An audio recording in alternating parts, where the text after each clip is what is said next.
abrir nossas Bíblias em 1 Coríntios, capítulo 15, e vou convidar os irmãos a me acompanharem enquanto eu leio essa passagem. Nós vamos ler até o versículo 8 apenas, sabendo que estamos interrompendo o capítulo e não lendo todo ele. 1 Coríntios capítulo 15. Irmãos, venho lembrar-vos o evangelho que vos anunciei, o qual recebestes e no qual ainda perseverais. Por ele também sois salvos, se retiverdes a palavra tal como vô-la preguei, a menos que tenha escrito em vão.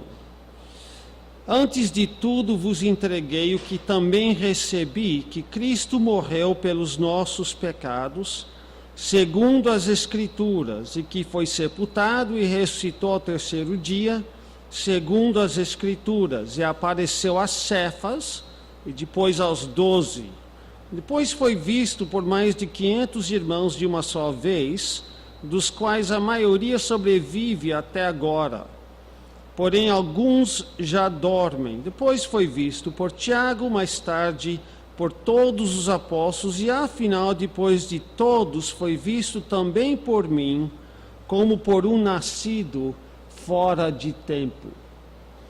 Vamos ir a Deus em oração. Senhor nosso Deus e Pai, pedimos a Tua orientação sobre o nosso tempo hoje à noite, a nossa exposição da Tua Palavra, e pedimos que o Senhor nos guie os pensamentos, nos ajude a assimilar essas verdades e saber aplicá-las em nossas vidas, igrejas e ministérios. E por isso já te agradecemos. Amém. Antes de começar, eu ia mencionar que estou aqui também representando a Editora Batista Regular, e eu tenho livros para vender. A maioria está com desconto de aproximadamente 40%. Eu digo aproximadamente porque, para não ter que fazer troco com moedas, eu arredondei. Tem um livro que está a 45% de desconto, é o livro, um dos nossos lançamentos, O Poder Transformador do Evangelho, de Jerry Bridges. Estamos começando, eu creio que até segunda-feira, no nosso site, que está mudando para o mesmo endereço, mas estamos com uma página nova, vocês vão ver um artigo sobre Jerry Bridges, que veio a falecer domingo passado, e em homenagem à vida dele, nós estamos fazendo uma promoção até o final de março do livro dele, lançamento a 45% de desconto. A vantagem dos irmãos é que não tem que pagar frete, porque o livro está aqui, enquanto não esgotar, né? Então, recomendo isso. Temos também 2 livros que não são nossos e, portanto, não podemos oferecer esse desconto de 40%. Os livros que nós estamos apenas revendendo, que é o Ídolos do Coração e Deus Mandou. Deus Mandou é pelo pastor Valnei Veras, que hoje é o diretor e ideão acadêmico do Seminário Batista Regular do Cariri, um bom pastor. E temos outro, Ídolos do Coração, que também não é nosso, é do ABCB, e nós estamos apenas revendendo. Mas encorajo os irmãos a dar uma passada, só que tem que acertar hoje à noite, porque eu vou embora. E eu vou ter que levar os livros junto e também o acerto, senão eu vou ter que pagar do meu bolso, eles vão cobrar isso de mim. Então, sugiro isso. Uma das razões que eu queria mencionar isso é porque muito do material que os irmãos vão ouvir hoje à noite e vão ler no livro que eu recomendei, que é A Igreja Conservadora. Interessantemente, muitas vezes, quase sempre eu pego as minhas ideias de outras pessoas, mas aqui é mera coincidência. Essa mensagem, você pode olhar, eu preparei em 2000 a 14, se não me engano, e o livro nós traduzimos ano passado, e estava esse material no livro. Nós olhamos a mesma passagem, chegamos às mesmas conclusões. Então, digo isso para quando os irmãos lerem, falar, o pastor Marco pegou aqui. Não é verdade, realmente é mera coincidência. E eu acho que ele é um bom cara, porque ele pensa que nem eu, né? O David Brain, e é um excelente livro. Deixe-me falar desse livro, já que estamos falando sobre associações e igrejas, como uma igreja funciona. O título é A Igreja Conservadora, e ele aborda 3 coisas que, como igreja, nós precisamos estar trabalhando. Uma é ortodoxia, que é reto-doutrina. A segunda coisa é a praxia, que é reta prática, ou a prática correta. E nós vamos tratar só um pouquinho hoje à noite disso. E ele fala também de ortopatia, que são sentimentos ou afeições corretas. Os antigos falavam afeições ordenadas. Então, você vai ver uma introdução e 3 partes. E, interessantemente, ele gasta mais tempo com a ortopatia do que com os outros 2 ortos. E o motivo é muito simples, é a parte mais negligenciada. Eu recomendo de pé junto esse livro e gostaria que os irmãos conhecessem. Bem, vamos ao nosso texto, e o motivo e a coisa que eu quero tratar hoje à noite, a ideia que nós levantamos hoje de manhã, que o Evangelho é a doutrina fundamental do cristianismo. Eu não diria que é a doutrina fundamental da religião bíblica. Eu acho que a doutrina fundamental da religião bíblica seria que existe apenas um Deus, mas quando nós chegamos ao cristianismo, o que é que distingue uma pessoa não cristã de uma pessoa cristã é fé no Evangelho. Os judeus creem no mesmo Deus que nós cremos, embora ainda não entendem que é um Deus único em 3 pessoas. Então eles creem no mesmo Deus, mas eles não creem no Evangelho, eles rejeitam até hoje o Evangelho. E, portanto, a coisa que nos distingue dos judeus é fé no Evangelho. A coisa que nos distingue de pagãos é fé no Evangelho. A coisa que nos distingue de muçulmanos e de hindus, fé no Evangelho. Nós ensinamos que essa doutrina é a fronteira, é o círculo que nos distingue de qualquer outra religião. Se você crê no Evangelho, você é cristão.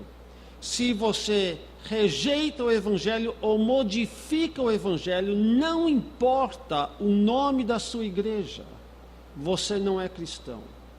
Você pode ter até o nome de igreja apostólica, cristã, sei lá o quê, mas se você mexer com o Evangelho, ou se você rejeitar o Evangelho, ou você acrescentar ao Evangelho, você não é cristão. Hoje à noite eu quero tentar defender essa ideia a partir dessa passagem. 2 perguntas que vamos tentar responder. Primeiramente, será que há justificação para fazer do Evangelho a doutrina central que precisa ser crido para ser um cristão? A razão que eu levanto essa pergunta é porque quando os liberais começaram a surgir na virada do século XVIII, do século XIX para o século XX, eles diziam assim: essa coisa de sobrenaturalismo, de ressurreição dos mortos, de multiplicação dos pães, de uma baleia engolindo uma pessoa e cuspindo ele, mas 3 dias mais tarde, todas essas coisas são periféricas ao ensinamento central do cristianismo, que é o Sermão do Monte: amar os seus inimigos, fazer bem àqueles que te maltratam. Isso é a centralidade do cristianismo, e eu estou aqui para afirmar que não é. A centralidade do cristianismo é o Evangelho. Muitas pessoas fazem bem, muitas pessoas amam seus inimigos. Isso não faz deles cristãos. O que faz uma pessoa cristã é fé no Evangelho. Será que a Bíblia nos dá respaldo para dizer isso? E depois precisamos responder à pergunta: o que é o Evangelho? Então, hoje à noite, queremos ver que precisamos defender o Evangelho. E a primeira coisa que queremos estudar nos versículos de 1 a 3 é a importância do Evangelho. Eu quero novamente olhar para 1 Coríntios 15, versículo 1, e queremos perceber que o Evangelho é central ao ministério do apóstolo Paulo. Veja no versículo 1: irmãos, venho lembrar-vos o Evangelho. A palavra significa boas novas, boas notícias. O Evangelho que vos anunciei. Nota que o Evangelho é o conteúdo da mensagem que Paulo anunciou por onde quer que ele fosse. Em 1 Coríntios, capítulo 2, versículos 1 e 2, a mesma epístola, ele explica qual era a mensagem dele. Ele disse: eu, irmãos, eu estou no capítulo 2, versículos 1 e 2, eu, irmãos, quando fui ter convosco, anunciando-vos o testemunho de Deus, não fiz com ostentação de linguagem bonita, palavras grandes, ou linguagem de sabedoria, porque decidi nada saber entre vós, senão ao quê? A Jesus Cristo e este crucificado. Isso é uma versão condensada do Evangelho. Eu tinha uma mensagem: Jesus Cristo crucificado. Nota, ainda falando da centralidade do Evangelho ao ministério do apóstolo Paulo, voltando para o capítulo 15, que o Evangelho é aquilo que eles receberam. Irmãos, venho lembrar-vos o Evangelho que vos anunciei, o qual recebestes e no qual ainda perseverais. Ou seja, o recebimento do Evangelho é a essência da transformação deles em cristãos, de seguidores de Jesus Cristo. Ele pregou o Evangelho e ele soube que estava vingando quando eles receberam a mensagem dele. E, versículo 1, eles perseveraram no Evangelho. A fé no Evangelho é a principal característica da vida cristã deles. A perseverança no Evangelho, ou seja, a fé contínua no Evangelho, é a característica de um cristão verdadeiro. E ele nos adianta no versículo 2 que é através do Evangelho que nós somos salvos. Por ele também sois salvos. Então, em primeiro lugar, podemos ver que o Evangelho é importante, porque o Evangelho é central do ministério do apóstolo Paulo. O apóstolo Paulo pregou uma mensagem e o ministério dele girou em torno dessa mensagem, e a mensagem que ele pregou é o Evangelho, as boas novas de Jesus Cristo. Segundo lugar, o Evangelho dele é essencial à salvação.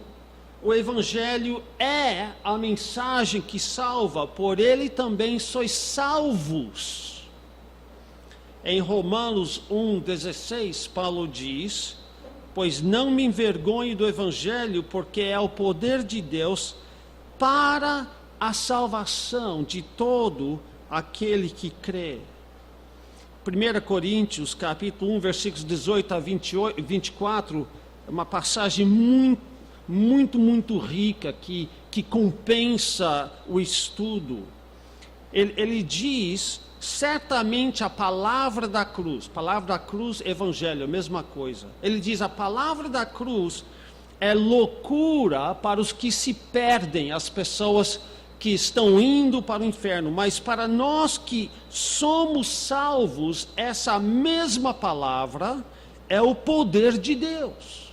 Pois está escrito: destruirei a sabedoria dos sábios, os sábios desse mundo, e aniquilarei a inteligência dos instruídos. Aí ele lança um desafio: onde está o sábio? Onde o escriba? Onde o inquiridor desse século? Os filósofos? Porventura, não tornou Deus louca a sabedoria do mundo? A resposta é sim. Todos esses homens inteligentes que vêm com seus planos e suas teorias e a sua aprovação um pelo outro.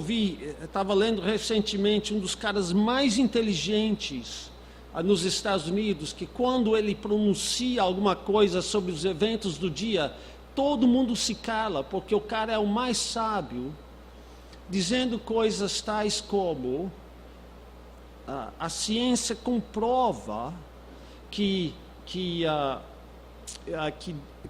a evolução é a forma em que o mundo vai existir, e cristãos como nós, que cremos que Deus falou o mundo à existência, isso é um mito cristão. O mito tem valor, mas não é verdade.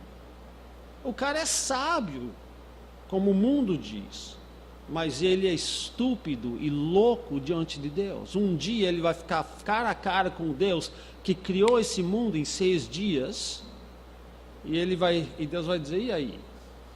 E ele não vai ter resposta. Mas nota que, apesar de tornar louca a sabedoria do mundo, diz: visto como, versículo 21, na sabedoria de Deus o mundo não conheceu por sua própria sabedoria, aprove a Deus salvar os que creem pela loucura da pregação. Uma excelente tradução, porque ele está não enfatizando o ato de pregar, mas o conteúdo da mensagem. Só que a única forma em que as pessoas vão ouvir a mensagem é se alguém pregar ou proclamar essa mensagem. Então, você tem que proclamar a mensagem, e Deus salva como? Pela loucura da pregação. Aí ele diz, tem 2 tipos de incrédulos, porque tanto os judeus pedem sinais, esse é um tipo, ele quer alguma prova, algum sinal milagroso, que a sua mensagem é verdadeira. Faça um milagre, dá uma palavra de revelação, cura alguém, aí eu vou crer. Eles não chegaram a Jesus Cristo e disseram: nos dá um sinal que prova que o Senhor tem o direito de fazer essas coisas. Ele diz: não vou dar um sinal para vocês. Você lembra do rico e Lázaro? E o rico lá no inferno dizendo: manda Lázaro me trazer um pouquinho de água. Não. Você teve tudo que você tinha na vida, agora é a vez do Lázaro. Então manda Lázaro de volta para o mundo dos viventes, para falar com meus irmãos. Eu tenho irmãos, eu não quero que eles venham para esse lugar. E Abraão disse: não, eles têm Moisés e os profetas. Aí o rico disse: mas eles não vão crer só com Moisés e os profetas, mas se alguém ressuscitar dos mortos, aí eles vão crer. E o que Abraão respondeu? Se eles não aceitarem Moisés e os profetas, não vão crer, mesmo se alguém ressuscitar dentre os mortos. Tem algum sinal mais maravilhoso que a ressurreição? Alguns pedem sinais, outros buscam sabedoria, eles querem provas. Me mostra racionalmente, prova que Jesus ressuscitou, prova que Deus existe, prova que a Bíblia é a palavra de Deus. Mas o que Paulo faz? Ele dá sinais para quem pede sinal, ele dá provas para quem pede provas? Não. Mas nós pregamos a Cristo crucificado. Vai escandalizar os judeus, vai fazer com que os gentios riem da nossa cara, porque é loucura para eles. Mas para os que foram chamados, tanto judeus como gregos, pregamos a Cristo, que é o poder de Deus e sabedoria de Deus. Você prega a mensagem porque a mensagem de Deus é o poder de Deus para salvar. Mas volta para 1 Coríntios 15, ele diz que esse evangelho salva mediante duas condições. Versículo 2: por ele também sois salvos, se retiverdes a palavra tal como preguei. E 2, a menos que tenha escrito em vão. Então o evangelho salva apenas se você reter o evangelho da forma que Paulo pregou.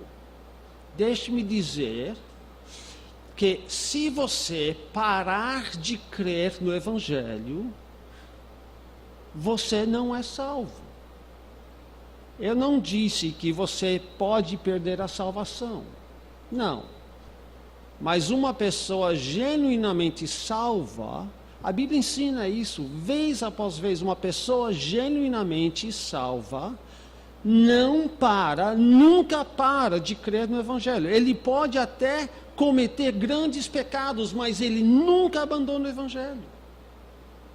E outra coisa que ele não faz, ele não mexe no Evangelho. Você tem que reter o Evangelho tal como vou-la preguei. Se você acrescentar alguma coisa ao Evangelho, ou se você tirar aquelas partes que ninguém gosta do Evangelho, aquele Evangelho para de salvar. Você fala, olha, o Evangelho é tudo bom, menos aquelas partes de sinais, milagres e Cristo ressuscitou, então vamos eliminar essa parte. Esse Evangelho não salva. E se você seguir esse Evangelho, você vai acordar no inferno.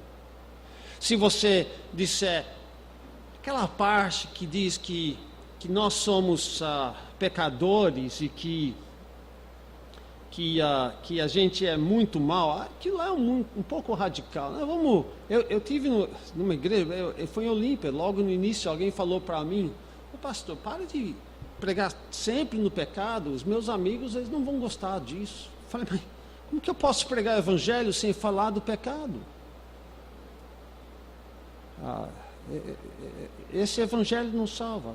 Em nossos dias, um outro problema, as pessoas que querem dizer, não, o evangelho é fé no Senhor Jesus Cristo, que morreu por nós e ressuscitou, mas isso não é o suficiente, é também que nós precisamos ajudar as pessoas que estão pobres e sofrendo, e a gente não completa a pregação do evangelho, a não ser que a gente acrescenta a essa pregação ações sociais.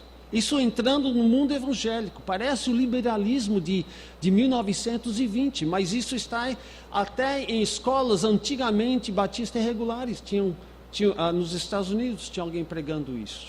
É um escândalo para mim. Se você acrescentar alguma coisa ao evangelho, ou tirar alguma coisa do evangelho, esse evangelho não salva você. A segunda condição é que você não pode ter crido em vão. Crer em vão não significa parar de crer. Crer em vão significa crer em algo inexistente. Você tem toda a fé no mundo, mas aquilo no qual você está depositando a sua confiança não existe. Você pode ter muita fé no Papai Noel. Mas quando você chega na hora do Natal e não vem e Papai Noel não aparece, você vai se ver decepcionado.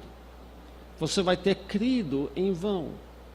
Eu poderia tentar convencer o pastor Clayton que a cadeira dele está muito desconfortável e aqui em cima eu tenho uma poltrona estufada, aqueles que se reclina e coloca os pés para cima, e se a mensagem começar a ficar muito comprido, ele pode aproveitar e tirar um cochilo. E se eu fosse um bom vendedor, talvez eu conseguiria convencer ele que é invisível, mas está aqui. Só que se ele for tentar sentar nessa poltrona, ele vai sofrer uma grande decepção, né? Porque não existe. Isso é crer em vão. E nós vamos ver que o Evangelho tem certos fatos, e que se esses fatos de fato não ocorreram, esses fatos históricos não ocorreram, você está crendo em vão, crendo em alguma coisa que não existe. E o Evangelho não salvaria você. Ele está dizendo então que o Evangelho não é um conto de fadas. E a terceira coisa que eu quero salientar aqui, ao falar da importância do Evangelho, é notar que o Evangelho é prioritário entre todas as outras doutrinas. Olha agora no versículo 3. Antes de tudo, vos entreguei o que também recebi. Antes de tudo, vos entreguei o que também recebi. Essa frase, antes de tudo, é literalmente em primeiro vos entreguei o que também recebi. Pode ter, como aqui traduzido, o significado temporal, falando em primeiro lugar em tempo. Antes de tudo vos entreguei. Mas eu não creio que o contexto apoia essa interpretação. Acho que ele está falando no sentido lógico. Deixa-me dar uma outra tradução. Vos entreguei como de primeira importância o que também recebi. Por que eu digo isso? Porque no contexto, Paulo vai defender a ressurreição dos mortos. Ele vai dizer, se Cristo não ressuscitou, é vã a nossa pregação e vã a nossa fé. Porque se os mortos, nota o argumento dele, se os mortos não ressuscitam, também Cristo não ressuscitou. E se Cristo não ressuscitou, é um dos fatos históricos que faz parte do Evangelho, se Cristo não ressuscitou, é vã a vossa fé, e ainda permaneceis no vosso pecado, e ainda mais os que dormiram em Cristo pereceram. Se a nossa esperança em Cristo se limita apenas a essa vida, somos os mais infelizes de todos os homens. Por que a doutrina da ressurreição é tão importante? É tão importante porque faz parte do Evangelho, e não o Evangelho é tão importante porque ensina a ressurreição. Está vendo? Porque que nós temos a doutrina da ressurreição, mas a doutrina da ressurreição é importante porque tem uma doutrina mais fundamental, mais importante ainda, que se a gente negar a ressurreição dos mortos, nós estamos negando essa doutrina. E a doutrina central, mais importante de todas as outras doutrinas, é o Evangelho, que inclui, entre outras coisas, a morte e ressurreição de Jesus Cristo. É por isso que ele diz, eu vos entreguei como de suma importância o Evangelho, que salva vocês, se vocês reterem o Evangelho do jeito que eu preguei. Então, o que é o Evangelho? Vamos lá. O que é o Evangelho? Eu quero destacar 3 coisas sobre o Evangelho. A primeira coisa que quero destacar é que o Evangelho é fatos. Olha comigo agora nos versículos 3 e 4, para ver os dois fatos do Evangelho. Antes de tudo vos entreguei o que também recebi, que Cristo morreu pelos nossos pecados, nota essa frase, segundo as Escrituras, e que foi sepultado e ressuscitou ao terceiro dia, segundo as Escrituras. E apareceu a Cefas, e depois aos 12, depois foi visto por mais de 500 irmãos, e assim por diante. Quais são os fatos do Evangelho? Fatos históricos que verdadeiramente aconteceram. Cristo morreu e Cristo ressuscitou. Agora veja que no contexto ele está tentando nos mostrar que nós não cremos em vão. Crer em vão é crer em alguma coisa que não aconteceu. Então eu preciso ter certeza que Cristo morreu e que Cristo ressuscitou. Como que eu sei que Cristo morreu? Qual é a prova? Nós estamos falando de um fato histórico, então tem que ter provas históricas. Qual é a prova que Cristo morreu? A prova é que ele foi sepultado. Ele não desmaiou,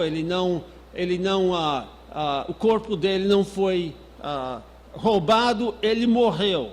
Ele foi para a cruz, estava vivinho da Silva.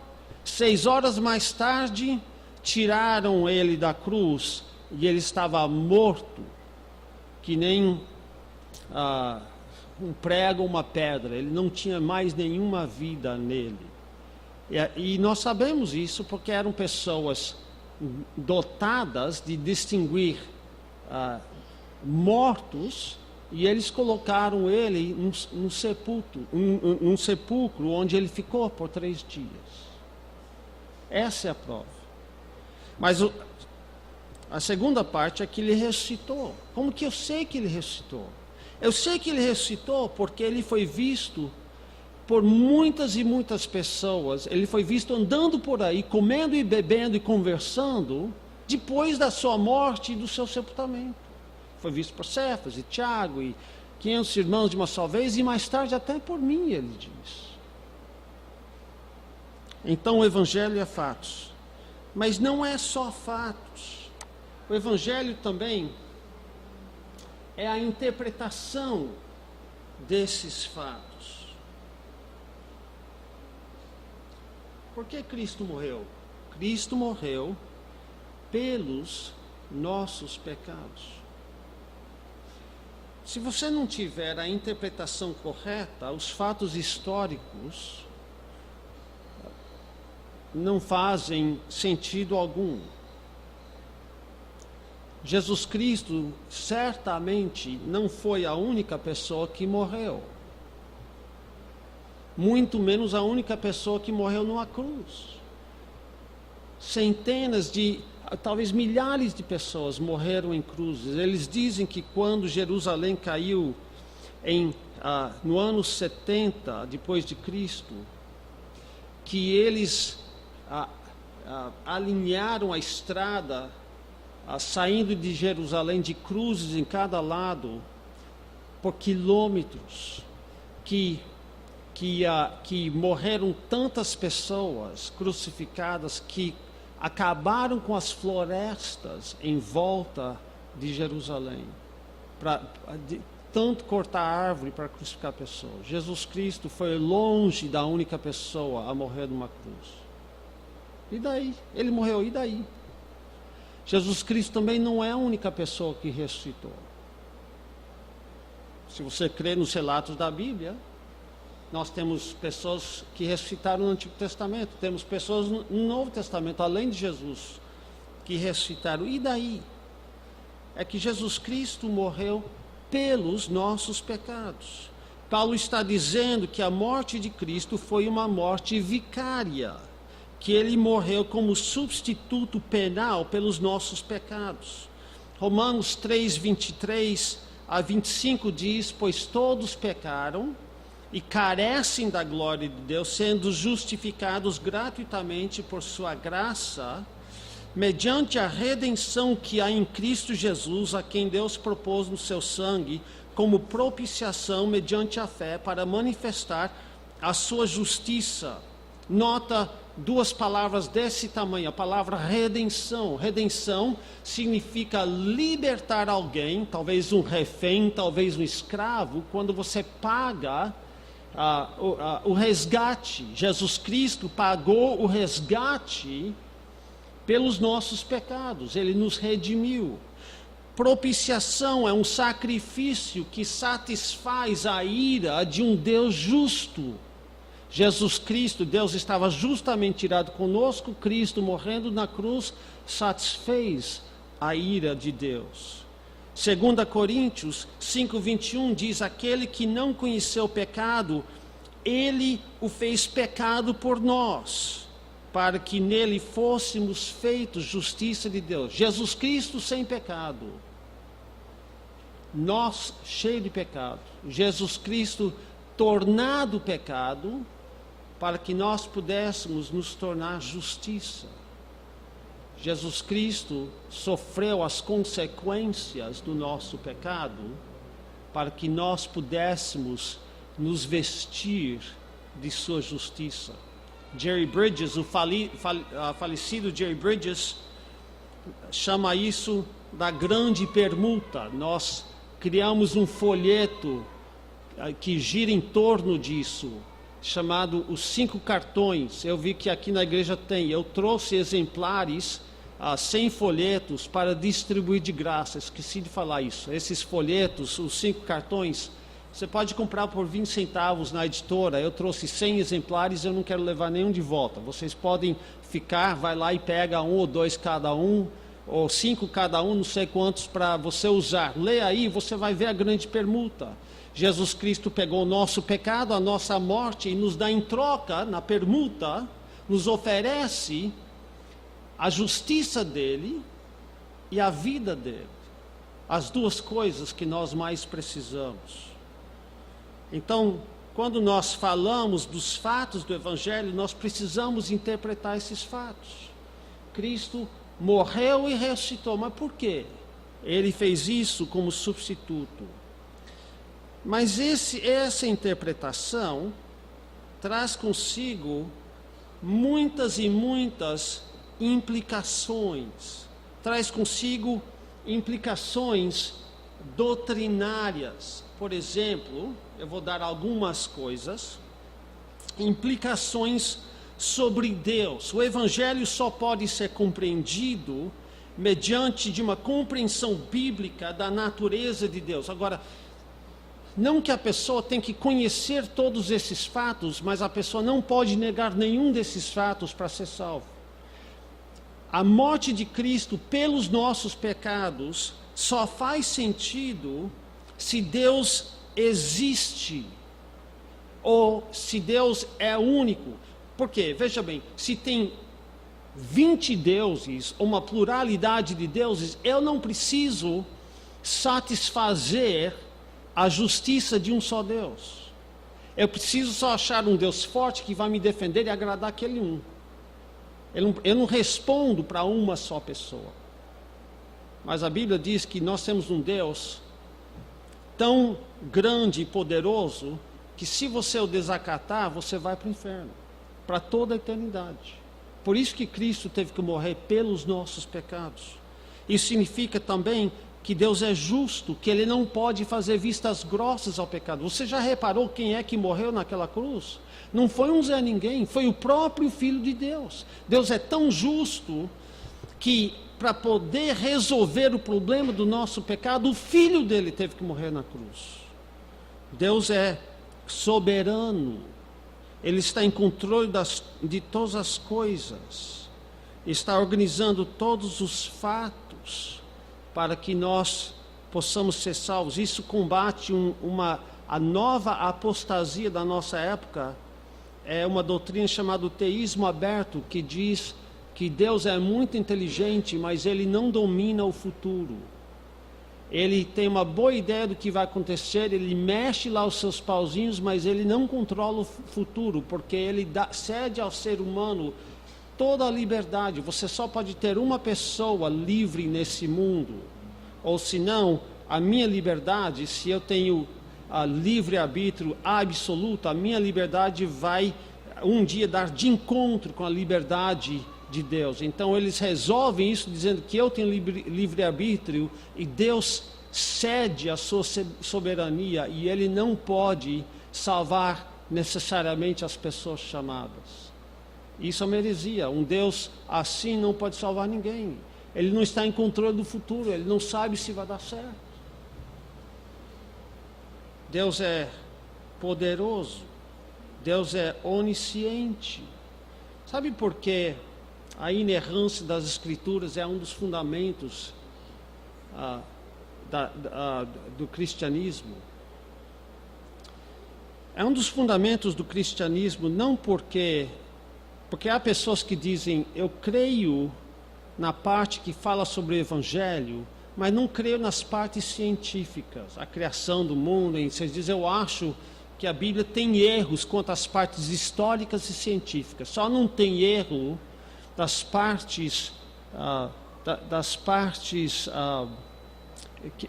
que falam sobre a salvação. Veja o problema, não é que você está denigrindo a palavra de Deus, você está denigrindo o autor da palavra de Deus. Ou você está dizendo que Deus sabia dessas coisas e permitiu que mentiras fossem colocadas na palavra dele, que seria um Deus injusto, ou você está dizendo que Deus não sabia dessas coisas, Ele não sabia da ciência e, portanto, Ele não é um Deus onisciente. Então você tem que aceitar certos fatos sobre Deus, senão você está negando o Evangelho. Há implicações sobre o ser humano. Ele é pecador, ele merece a condenação de Deus. Aliás, o pecado trouxe dois problemas: o problema da culpa, um pecador cheio de pecado diante de um Deus justo e um Deus irado que vai jogar ele no inferno. Isso é um problema. O outro problema é que ele é escravizado pelo seu pecado e ele não consegue parar de pecar. E, portanto, Cristo teve que morrer pelos nossos pecados. Há implicações sobre Jesus Cristo. Ele tem que ser um substituto qualificado.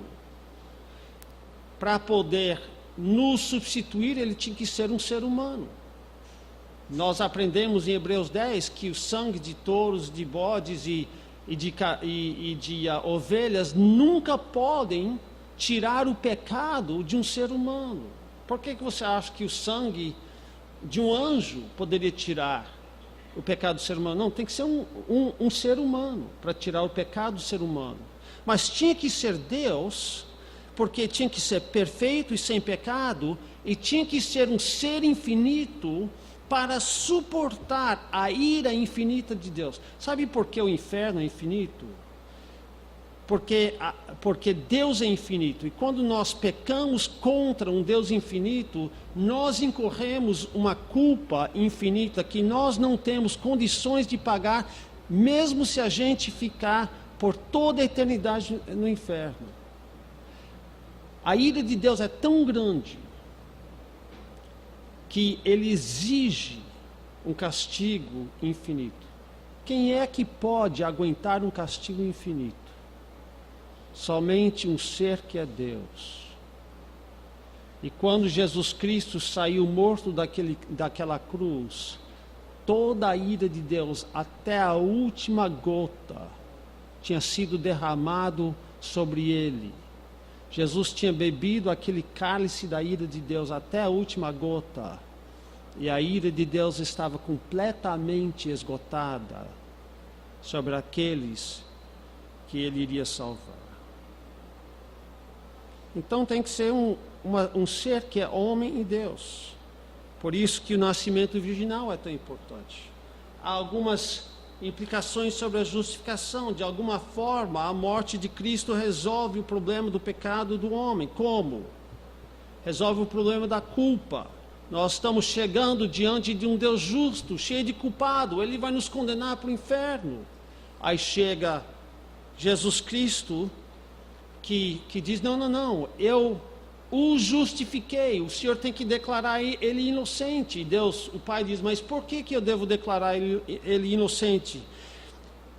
E Jesus diz, porque eu paguei a dívida e ainda dei a minha justiça para ele. Note que a justificação tem essas duas coisas, é uma mudança não em nossa vida, mas uma mudança nos livros de contabilidade divinos, onde ele apaga o nosso pecado, mas daí a gente ficaria com conta zerada, e você sabe que se você já trabalha com banco, zera a conta, fecha.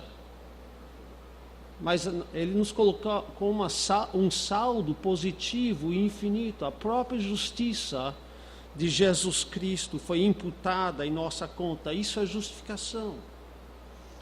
Romanos 4, de 1 a 8, diz que nós somos justificados pela fé e não pelas obras. Mas também tem implicações sobre a santificação. A santificação resolve o segundo problema, o problema da presença de pecados em nossa vida. A justificação é a base lógica da regeneração, e a regeneração é o ato pelo qual o Espírito Santo nos dá vida nova e vem habitar em nossas vidas. E com isso, nós temos a capacidade de dizer não ao pecado e sim para Deus. Isso por conta da regeneração que produz a santificação. Isso então também resolvido na cruz do Calvário. Há implicações sobre a existência de céu e inferno, implicações sobre a volta de Cristo. O que adianta nos salvar se Cristo não vai voltar e nos ressuscitar? Lembra que a nossa esperança não é ir morar no céu, incorpóreos com Jesus Cristo. A nossa bendita esperança é da nossa ressurreição em corpo. Paulo diz que ele queria estar presente com Jesus Cristo, estava anelando para o dia da sua morte, mas em 2 Coríntios 5 ele diz, mas eu não quero ficar assim para sempre. O meu anelo real é para a ressurreição, para que eu seja vestido de um novo corpo. Muitas e muitas implicações teológicas, doutrinárias, mas há implicações também práticas. Quando você crê no Evangelho, certas coisas vão mudar na sua vida. Há práticas que também são uma negação do Evangelho. Interessante a história de Paulo confrontando o apóstolo Pedro. A história se encontra em Gálatas 2, versículos 11 a 14. Pedro estava lá comendo com gentios, comendo lanche com presunto e queijo, né? Numa boa, que é uma coisa que um judeu nunca comeria. Não sei se era presunto e queijo, mas ele estava lá comendo com gentios, né? Aí apareceram uns judeus lá de Jerusalém, e aí de repente ele não queria ter nada a ver com esses gentios e parou de comer a comida deles. E ele foi tão assim contrário a tudo isso, que até Barnabé, que havia viajado com Paulo, pregando o evangelho para os gentios, até Barnabé se deixou levar por Pedro. E Paulo chega frente a frente com Pedro, e nota o que ele diz no versículo 14, quando porém vi, nota a frase dele, que não procediam corretamente segundo a verdade do evangelho, disse a Cefas, na presença de todos, se tu sendo judeus vive como gentio e não como judeu, por que obrigas os gentios a viverem como judeus? Eu confrontei o apóstolo Pedro, não porque tivemos uma diferença de opinião, mas porque as ações deles constituíam uma negação da fé em Jesus Cristo. O que estava em jogo era o evangelho, e Paulo teve a coragem de confrontar em público um apóstolo. Até um apóstolo, isso é separação, não é? Note o perigo de acrescentar coisas ao Evangelho. Não é só rejeitar elementos, mas é dizer que você só é salvo se você foi evangelizado com uma certa versão da palavra de Deus. Eu já ouvi isso. Se você foi evangelizado pela Bíblia revista e atualizada, você não é salvo. Se você foi evangelizado por uma Bíblia católica, pior ainda, meu.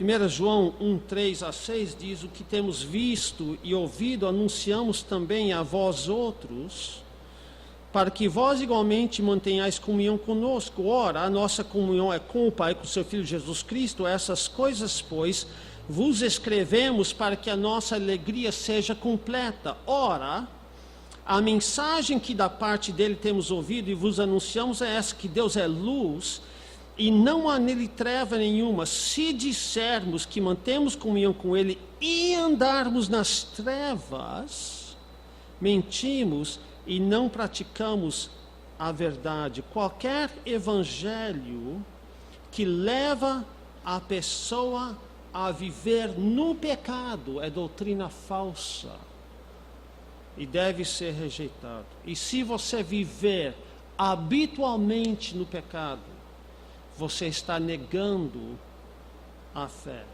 Eu diria também que há implicações não só práticas, não só doutrinárias, mas implicações nas nossas afeições. Mas como o meu tempo já foi, sugiro que você compre o livro que eu mencionei, que ele vai desenvolver isso bem melhor do que eu. O Evangelho é a coisa que nos divide, é a doutrina que nos separa de qualquer outro grupo desse mundo, religioso ou pagão.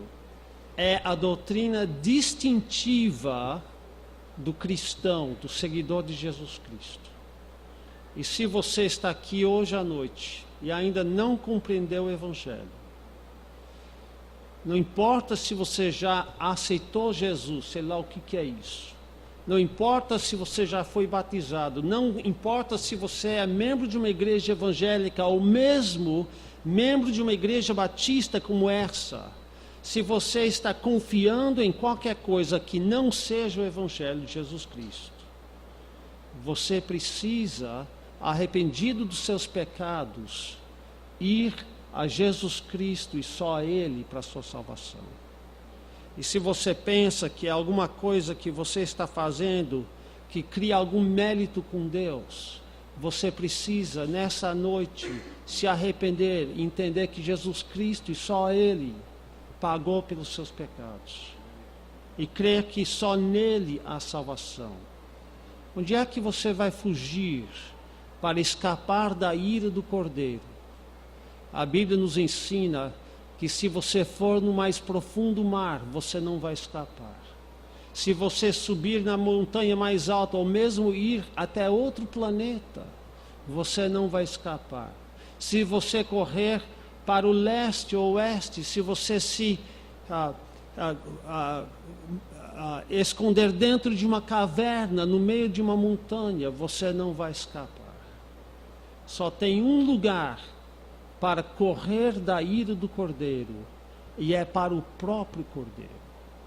E correndo para Ele, arrependido e clamando pela salvação que só Ele dá, Ele vai te proteger da ira dele. Ele vai te salvar dos seus pecados, não só da culpa dos seus pecados, mas eventualmente da presença dos seus pecados, para que você pode desfrutar a presença dele por toda a eternidade. Eu quero terminar com dois desafios. Se você ainda não tem fé nesse Salvador, você ainda não é cristão, você precisa crer nele hoje à noite para ser salvo. E se você tem fé nesse Jesus Cristo, nesse Evangelho, você tem a obrigação de compartilhar esse Evangelho a toda criatura e só manter comunhão cristã com aqueles que creem no mesmo Salvador da mesma forma. Vamos ser obedientes a Deus. Obrigado, Senhor, pelo Evangelho que nos salva, que é o teu poder para nos salvar. Ajude-nos a sermos fiéis. Ajude-nos a termos a certeza que estamos confiando só em Jesus Cristo. E por isso te agradecemos. Amém.